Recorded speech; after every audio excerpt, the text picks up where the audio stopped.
Hello friends, welcome to Kannan info Tamil. நம்ம இன்னைக்கு என்ன டாபிக் பார்க்க போறோம் அப்படின்னா, ரெண்டு முக்கியமான டிஃபென்ஸ் அப்டேட் இந்த வீடியோல பார்க்க போறோம். முதல் டிஃபென்ஸ் அப்டேட், இன்னும் கூடிய விரைவில் இந்தியாவுக்கும் ஜெர்மனிக்கும் இடையே 6 கன்வென்ஷனல் நீர்மூழ்கி கப்பல்களை கட்டுவதற்கான ஒப்பந்தம் கையெழுத்திடப்பட இருப்பதா செய்திகள் வெளிவந்திருக்கு.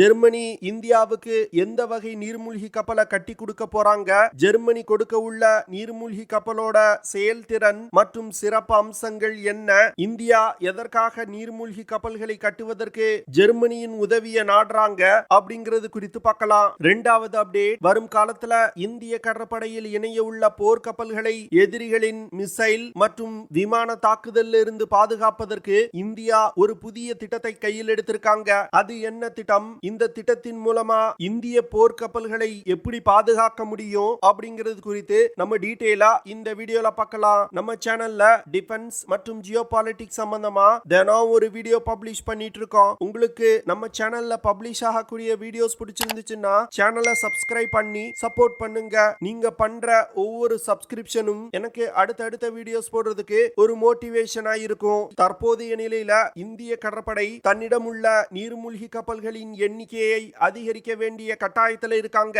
இதற்கு முக்கிய காரணம் சீன கடற்படை மற்றும் பாகிஸ்தான் கடற்படையும் அதிக அளவுல தற்போது ஒருங்கிணைந்து செயல்பட ஆரம்பிச்சிருக்காங்க. அது மட்டும் இல்லாம சீனா பாகிஸ்தானுக்கு அதிநவீன பிரிகேட்ஸ் மற்றும் நீர்மூழ்கி கப்பல்களை கட்டி கொடுக்கறாங்க.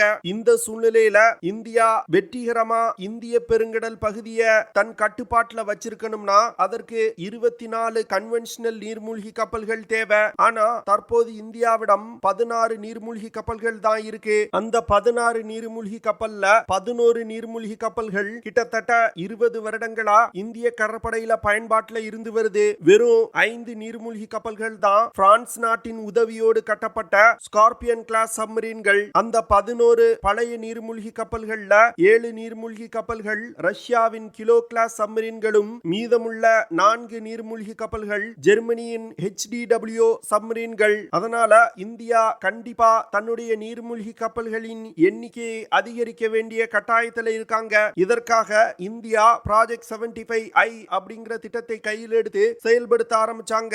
ஆனா இந்த திட்டத்தை செயல்படுத்துறதுல பல இடையூறுகள் ஏற்பட்டுச்சு. இதற்கு காரணம் இந்திய கடற்படை கேட்கக்கூடிய ஸ்பெசிபிகேஷன்ஸோடு சில நிறுவனங்களால் இந்தியாவுக்கு நீர்மூழ்கி கப்பல்களை கட்டி கொடுக்க முடியல. இதனால பிரான்ஸ், ஸ்பெயின், ரஷ்யா போன்ற நாடுகள் ப்ராஜெக்ட் 75I திட்டத்திலிருந்து பின்வாங்கிட்டாங்க.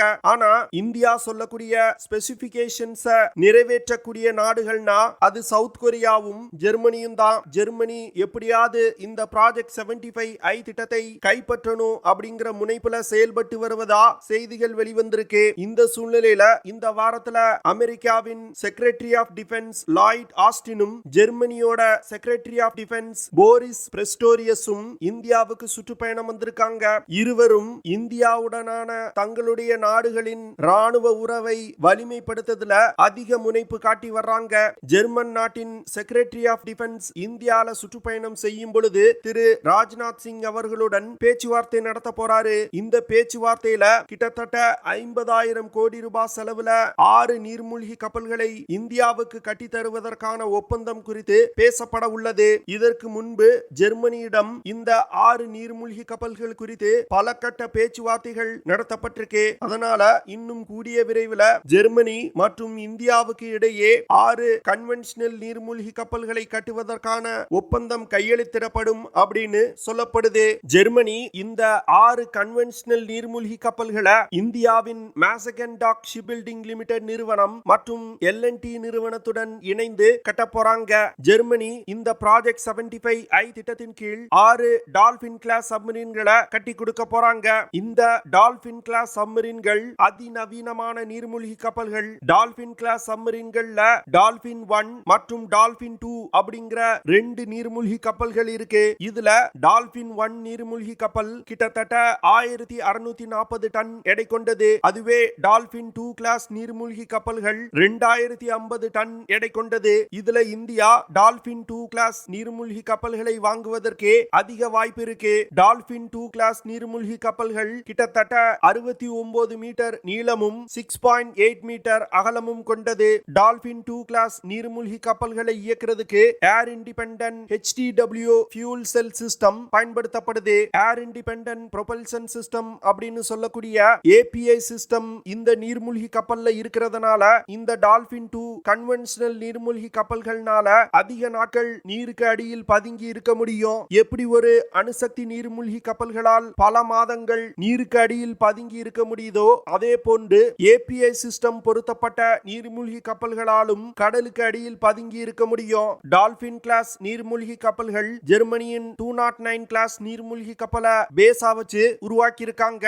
இந்த டால்பின் 2 கிளாஸ் நீர்மூழ்கி கப்பல் தான் இரண்டாம் உலக போருக்கு பிறகு ஜெர்மனி உருவாக்கியதிலே மிகப்பெரிய நீர்மூழ்கி கப்பல். இந்த நீர்மூழ்கி கப்பலை இஸ்ரேல் நாடும் பயன்படுத்தி வருது. டால்பின் கிளாஸ் நீர்மூழ்கி கப்பல்களை இஸ்ரேல் கடற்படையும் பயன்படுத்தி வருது. டால்பின் கிளாஸ் நீர்மூழ்கி கப்பல்னால அதிகபட்சமா 46 கிலோமீட்டர் பெர் ஹார் வேகத்துல பயணிக்க முடியும். இந்த நீர்மூழ்கி கப்பல்கள்னால அதிகபட்சமா 350 மீட்டர் ஆழத்துல பயணிக்க முடியும். இந்த நீர்மூழ்கி கப்பல்னால 16 டார்பிடோக்களை எடுத்து செல்ல முடியும். அது மட்டும் இல்லாம 1500 கிலோமீட்டர் தாக்குதல் வரம்பு கொண்ட பாப்பாய் டர்போ சப்மரீன் லான்ச் மிசைல்களும் இந்த கப்பல்ல இணைக்கப்பட்டிருக்கு. இந்த சப்மரீன் லான்ச் க்ரூஸ் மிசைல்கள்னால 200 கிலோடான் நியூக்ளியர் வார்ஹெட்களை எடுத்து சென்று தாக்குதல் நடத்த முடியும். தற்போது நடந்து வரும் உக்ரைன் ரஷ்யா போர் காரணமா இந்தியாவால ரஷ்யாவிடம் இருந்து ஆயுதங்களை வாங்க முடியாது. இதனால இந்தியா தன்னுடைய ஆயுத கொள்முதலை வெவ்வேறு நாடுகளுக்கு மாற்றுவதற்கு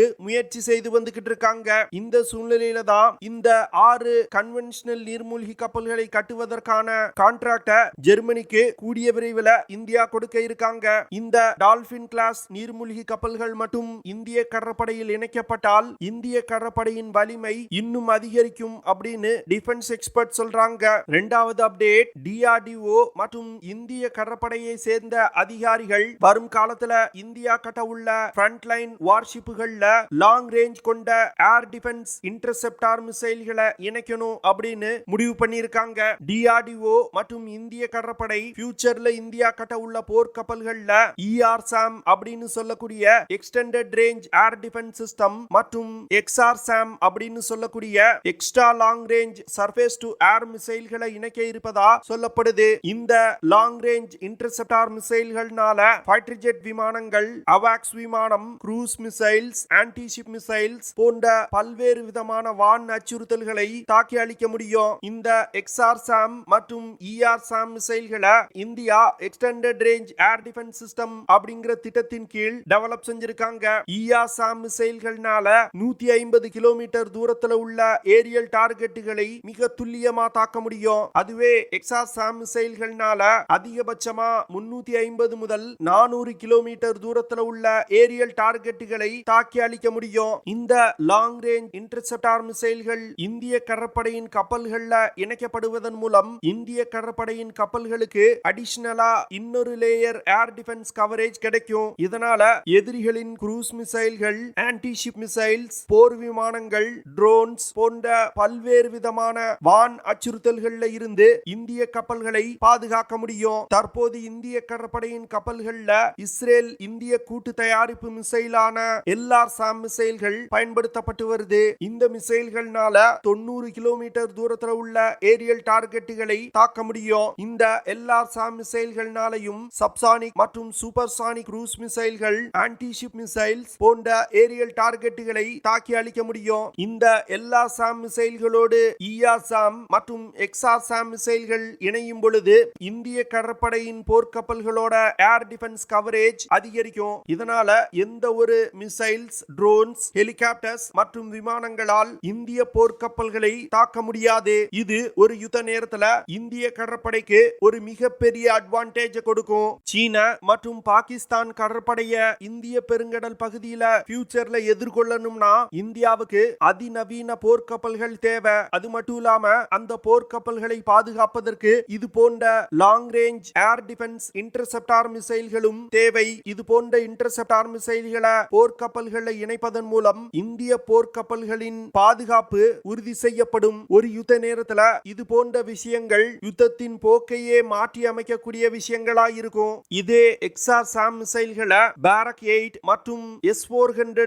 ஏர் டிஃபென்ஸ் சிஸ்டங்களோடு இணைத்து பயன்படுத்துவதற்கு இந்தியா திட்டமிட்டிருக்காங்க. வரும் காலத்துல இந்திய கடற்படையில் இந்த எக்ஸாசாம் மிசைல்கள் அதிக எண்ணிக்கையில இணைக்கப்பட இருப்பதா சொல்லப்படுது. ஓகே ஃப்ரெண்ட்ஸ், நம்ம வீடியோவோட நிறைவு பகுதிக்கு வந்துட்டோம். இதெல்லாம் தான் நான் உங்ககிட்ட ஷேர் பண்ணணும் அப்படின்னு நினைச்ச விஷயங்கள். ஐ ஹோப் நான் ஷேர் பண்ண விஷயங்கள் உங்களுக்கு பிடிச்சிருக்கும்னு நினைக்கிறேன். அப்படி பிடிச்சிருந்துச்சுன்னா ஷேர் பண்ணுங்க, லைக் பண்ணுங்க, கமெண்ட் பண்ணுங்க. மறக்காம நம்ம சேனலுக்கு சப்ஸ்கிரைப் பண்ணுங்க.